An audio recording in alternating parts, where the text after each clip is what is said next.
just made the whole connection. This about to get so depressing. This is trauma from your own confessions. Drake is starting to connect the dots and is about to start putting the pieces together. Stay tuned. This when your father leave you home alone with no protection, so neglected. That's why these pedophile raps and shit you so obsessed with is so excessive. This bar was actually a lot deeper than people think. Kendrick's whole angle, especially in Meet the Grams, was basically Drake is not there for Adonis like Dennis haven't been there for Drake. But this is Drake basically saying you're projecting your own life, your own insecurities, your own actions on everyone else. Because the fact that you got touched or you question that you got touched is because your dad wasn't there for you either, like you try to act like he was. That's pretty much what Drake has been saying in this one. And it's a really good angle that I think a lot of people didn't really pick up on. But that was Drake's whole angle. Your dad left you alone, left you abandoned so bad that you were able to get touched. So the perfect parent, the perfect household that you think, perfect upbringing you act like you had and you have, was really not that. Because if you did, this wouldn't have been able to take place. That's what Drake is getting at with these bars, where he's saying, when your father leave you home alone with no protection, so neglected. Yeah, I ain't gonna lie. Drake got real dark in this one, really dark. They acting like it's so aggressive, but you just never known affection. These pedal bars sound cool or whatever. They're hyping you up. They're hyping you up thinking what you're saying is so aggressive and they're laughing with you. But the truth is you're reflecting on your own insecurities. You were never known affection. You were never loved clearly because they left you alone. Your body still feels the effects from these scars. Man, I'm telling you, Drake was cooking on this one. I don't care what y'all say. I don't wanna dish you anymore. This really got me second guessing. Touch My Body by Mariah Carey play, you probably start reflecting. There's a lot to unpack here, which is hilarious, because you notice he said, I don't want to dish you anymore. This really got me second guessing, which had a lot of people saying that Drake had quit. He was waving a white flag and all that, which we're going to get to in a second, because I could see why it was seen that way. But then he followed that up with the very next line saying, Touch My Body by Mariah Carey play, you probably start reflecting. So this totally wipes out the theory that Drake was waving a white flag and didn't want to diss anymore, because you don't make that comment and then diss the very next line after that. Touch My Body by Mariah Carey was a hit song she dropped in the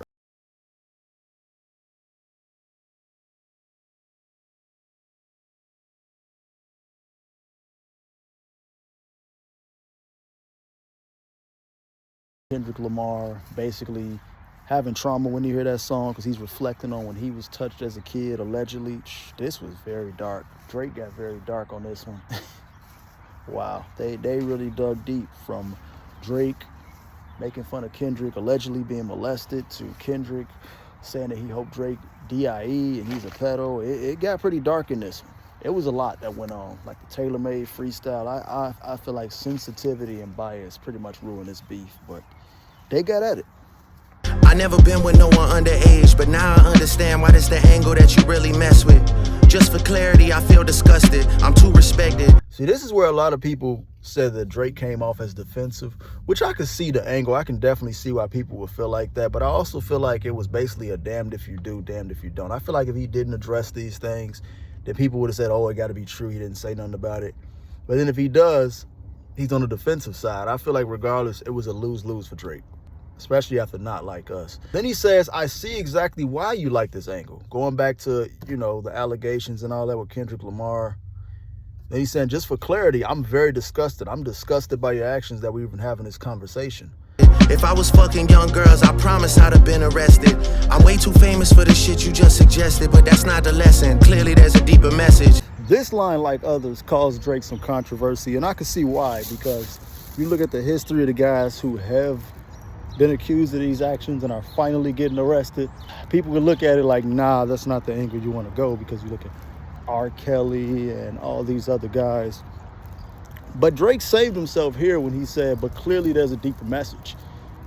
And I think a lot of people, they took that and ran with it, because like I said, it was a lot of lazily listening on that. So he said, clearly there's a deeper message. Like, basically, you have to look at it. Like, I'm Drake. I'm the most famous celebrity in the world, damn near. So if this was to happen, it would make news somebody would get to me instantly. And it kind of makes sense when you see all these lawsuits and all this going on. Deep cuts that never healed and now they got infected. Like if Dave really fucked your girl and got her pregnant. Talk about breeding resentment. Like if Dave really fucked your girl and got her pregnant. This is Drake once again harping on the possibility, with all the dots connected, that Dave Free just might be the father of his child. And then he goes on to say breed resentment. Now I'm gonna show y'all what breed resentment means. Basically, it's to be taken advantage of, to be used, or to have expectations of something that's not it. So in this case, Drake is saying, look, you thought she was your queen, the lover of your life. You thought he was your friend, your manager or whatever. But the whole time, he had relationships with your BM. God damn, Drake was just downright foul in this one. That is so fucked up when you really, I don't see how people really could say this track was garbage. If you just don't understand the bars, then that's okay, that's one thing. But to just lazily listen and just say it was garbage because you favor the other one, that's just kind of foolish. Not sure how to ease the sentiment, the shit's too intimate. I'm praying you recover from both incidents, but you a piece of shit, so this shit really no coincidence. Not sure how to ease the sentiment, this shit's too intimate. Hope you recover from both incidents, but you a piece of shit, so it's no coincidence. Can we please give props to Drake's wordplay in this one first off? That's some good wordplay lyricism right there, and it's gonna get better in the next line. Wait till I get to it. Now, basically what he's saying is he don't know how to make you feel better about what you're going through. And this is him speaking on molestation, the Dave Free possibility, and then he goes on to say, but then he remembers, wait a minute, but you're a piece of shit. Look at the stuff you do. You kind of deserve it. Which further kills the narrative that Drake was waving a white flag and he didn't want to diss no more, because you don't say that, then you just go say all this rude stuff about somebody. I mean, we got to make it make sense, right? So it's like if he's saying all these wild things about him, how was he waving a white flag is what I'm trying to get to. Drake is not a name that you gon' see on no sex offender list. Easy does it. Drake is denying all the allegations, saying you will never see my name on a sex offender list. Do not put that on me. But also, there's two parts to it. Notice he said Easy does it. Eazy-E was a West Coast artist. So and like that, Kendrick Lamar had made reference to an Eazy-E sample in a song. Now this goes back to Eazy-E was an alleged sex offender when he was alive. His name was allegedly on a sex offender list. So this is where Drake is getting at. It's a double play on this one. You know, a lot of people say Drake don't have the double, triple, quadruple plays. That's just completely false, because Eazy-E, a West Coast artist, Kendrick from the West Coast, Drake denying the allegations. Drake basically saying, look, I'm not one. But the guy who you idolize, who you put in a sample on your song, was on a sex offender list. This is Drake once again basically pointing out Kendrick's hypocrisy and basically saying, look, you continue to self-project on everyone else what's true about you. You mentioned an A minor, but niggas gotta be sharp and tell the fans who was it. You thought you left D flat, D major. Whew, this was an absolutely insane flip. No matter what you say, I don't care. You feel like Kendrick won, cool. But if we're talking rebuttals, it wasn't close in my opinion. Between this one and the whole Jermaine Cole, Michael Jackson flip, those two right there is the best. I mean, Kendrick literally just stopped rebuttaling. But let's break this down. You know, Kendrick with the whole A minor, got everybody saying it. Drake literally said, you mentioned an A minor, but niggas gotta be sharp to think about who was it. You thought you left D flat, D major. Ooh, man, so let's break that down. A minor, y'all obviously know that's the key. That's what Kendrick used in his flip. So Drake flipped it. You're mentioning A minor, you're mentioning the kid, but people gotta be sharp. B sharp basically means B sharp can go for B sharp or C sharp and piano keys. Basically, it means use your brain. So niggas gotta be sharp and think about who was it? Who was this kid that basically I allege did this stuff to? Think about who was it? Thought you left D flat, D major. D major is a key, and that's a double play. Basically, he's saying D major as the key and D major, basically saying Drake major. I put you on my tour. I brought your numbers from 5K to 200,000 and stuff like that. It was me who did that. You thought you could take me out? No, I'm the one who made you. It's basically like your parents when they tell you, I brought you in this world, I can take you out. Oh my God, this was I really don't understand the misappreciation for this track. Like, this was crazy. I slit your throat with the razor and do Rick Ross hair like that one flight from Malaysia. I'm your baby mama screensaver. I slit your throat with the razor. Y'all know the razor blade, slit your throat. But then he goes back to Ross. Do Rick Ross flight like that one scene from Malaysia. We all know Rick Ross had the plane crash that went on May 2nd. He tried to blame Drake for it. That was a crazy series of events that went on here. So basically, that's what he's saying here. Had to throw a little jab at Ricky Ross. Then yeah, self-explanatory bar. I'm your baby mama's screensaver. I'm the one she really want. You're just there. Only fucking with Whitney's, not Millie Bobby Browns. I never look twice at no teenager. I'm a fucking hit maker, dawg, not a peacemaker. Drake once again responding to the pedophile allegations. He said, I only mess with Whitney's, no Millie Bobby Browns. Y'all know the rumors of Drake, allegedly, the weird cryptic text messages shared between him and young Millie Bobby Brown. But it's a double play, obviously, because he's saying I only mess with Whitney's. Whitney is obviously Kendrick Lamar's fiance, and y'all know Bobby and Whitney. Y'all know the famous couple. So basically he's saying I only mess with Whitney's, no Millie Bobby Browns, as Whitney is an older chick who's around Drake's age, while Millie Bobby Brown is a young chick. Basically, I don't mess with young chicks. I only mess with older chicks. You know what I'm saying? So it was a nice, very good lyricism, very good play as he tied young women, old women, to deny the allegations of Millie Bobby Brown that Kendrick hinted to, and also tied that into Bobby and Whitney. Which obviously y'all know Bobby and Whitney with their case too. They had domestic violence that was going on, which he's been constantly harping on with Kendrick Lamar. This was just a crazy play from all different angles. And he's saying, I never looked twice at no teenager. Now people go back to the famous song he had where he said high school pics. You was even bad then. And so people can look at that to backfire that on Drake and say, well, clearly you have, but I see what he was trying to say. And then he's basically saying, I'm a hit maker, which we know he is. I am the hit maker, you know, which Kendrick said in Meet the Grams. I am the hit maker, I'm not a peacemaker. You know, which further again, he's destroying the allegations that he's waving a white flag. So I don't understand that, but hey. Yeah, bullets that I'm stuffing in each chamber. Your ass in extreme danger. Stop buying views and buy comments. You may as well keep the paper. Shit you about to need for later. He said bullets in each chamber. You ass in extreme danger. Basically, I'm loaded, locked and loaded and ready to go. Then he tells him stop buying views and bot comments. Might as well keep the paper that you're gonna need for later. Which, that's crazy because it looks like Drake once again was predicting the future, as we know the lawsuit that went on, and it has been alleged that Kendrick Lamar has had bots. Now there are some people who were saying that in the lawsuit that got dismissed, which I'm still waiting on seeing because I've seen some very videos with evidence where it looked pretty good. I know What's the Dirt, shout out to him. He made one about the bot stuff that he said that it pretty much was confirmation. I've also seen other TikTokers and people make videos where they're connecting the dots that it could be some bots with not like us, but also with the song Luther. Now, Drake did say he has proof of 30 million gigabytes or something like that as far as bot stream, which is a lot of streams. 30 million, that's a lot. Which I think is crazy. So I feel like we all gonna have to postpone and wait. Now I do see a lot of the same comments posting the same thing, different accounts that look like they're not real people.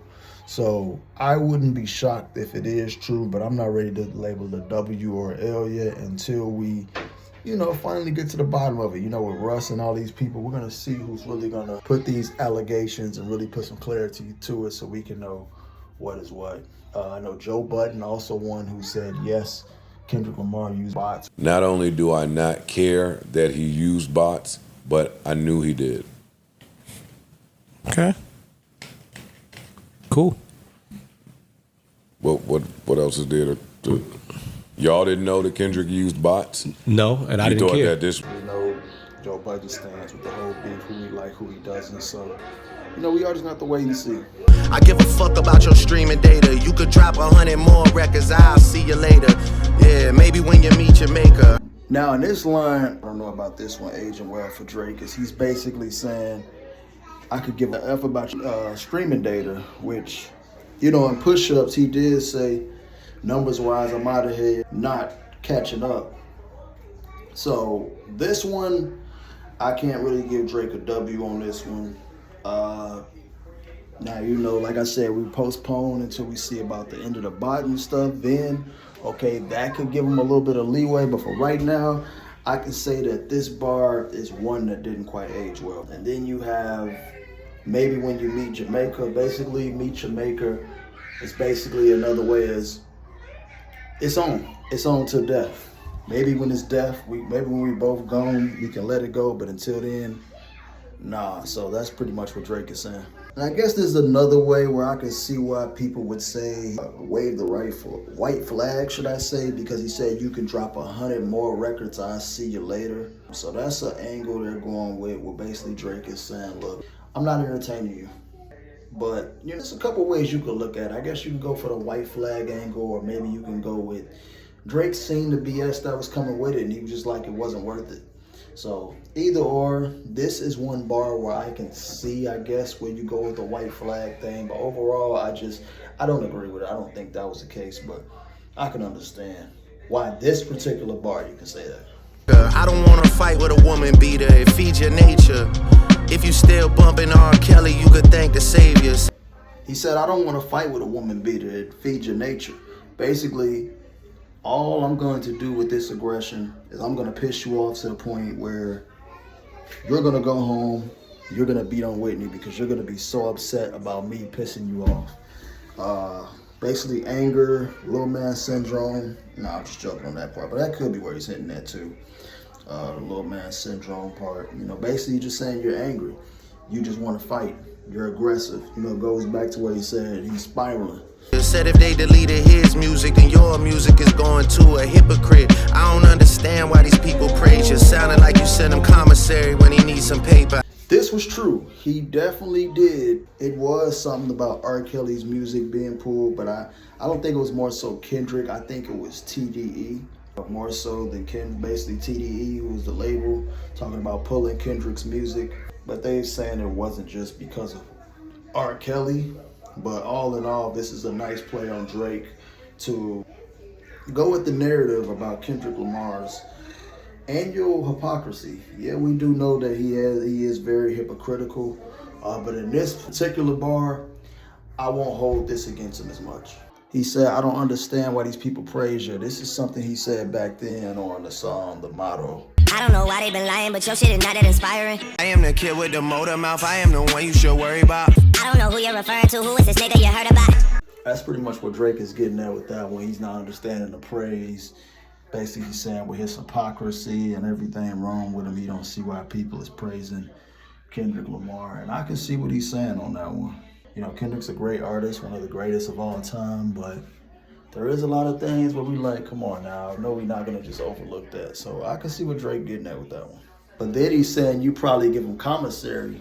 You're such a hypocrite that you're getting on me for this pedophile stuff when there's a guy who's actually arrested for it, and you're probably, and the fact that you're doing this with his music, you're probably paying his commissary. This was a good flip by Drake. This was a nice way to play on the angles of the bars.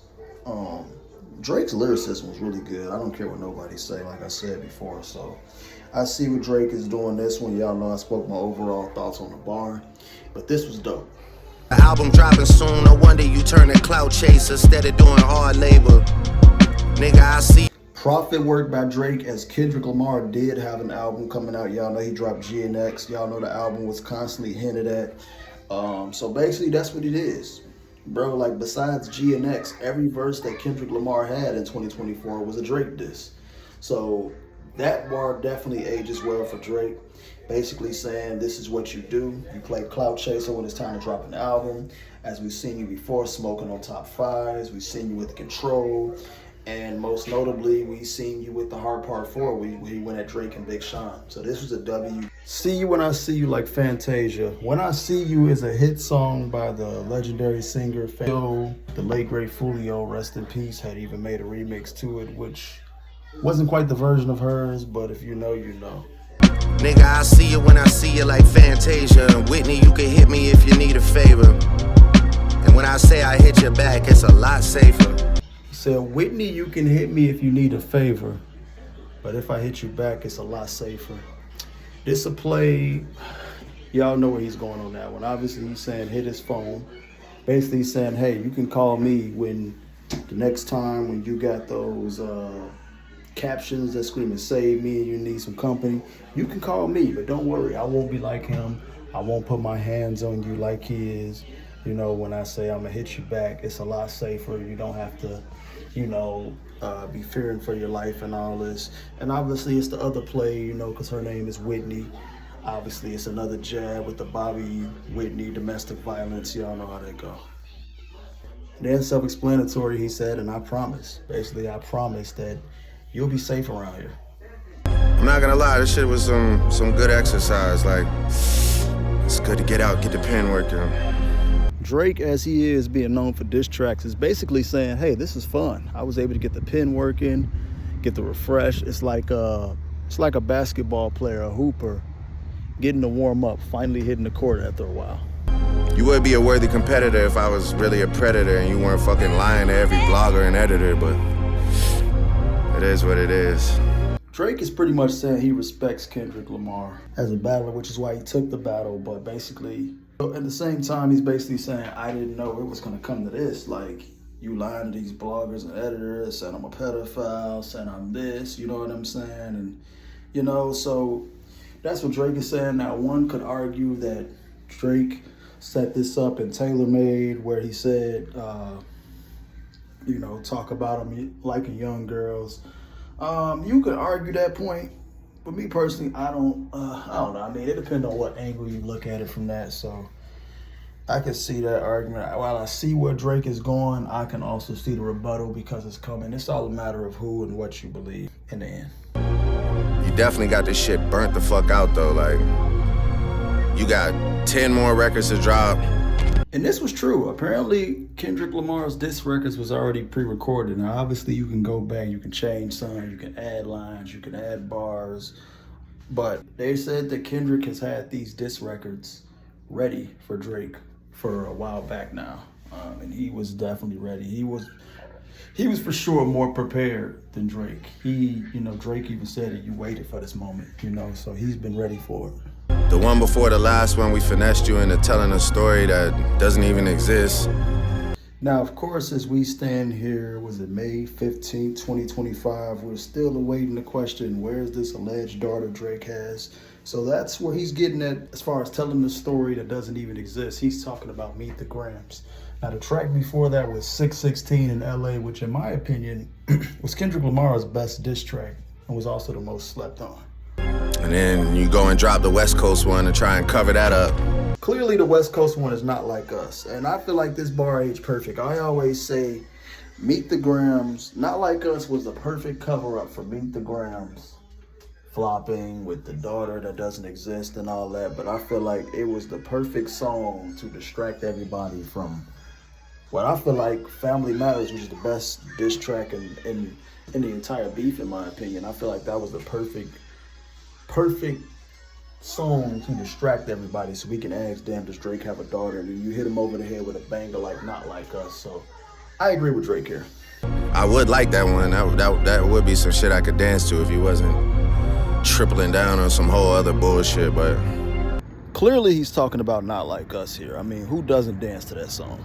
But that's just Drake basically saying he likes the song, just didn't like what came with it. The extra allegations and all that. So, at least your fans are getting some raps out of you. I'm happy I can motivate you, bring you back to the game. Like, Drake is basically flexing in another way. Lil Boy and Kendrick Lamar basically saying, hey, your fans are hearing you thanks to me. You can thank me for you being back outside, which is true. Like I said, outside of GNX, every single verse he had last year was dissing Drake, and before that, he had Mr. Morale, but then before that, it was a whole 5-year hiatus. So, I mean, that line is aging well for Drake. Now he's back outside again, but he's always performing Not Like Us, which is a diss, and other songs which are disses to Drake. So that bar is aging well.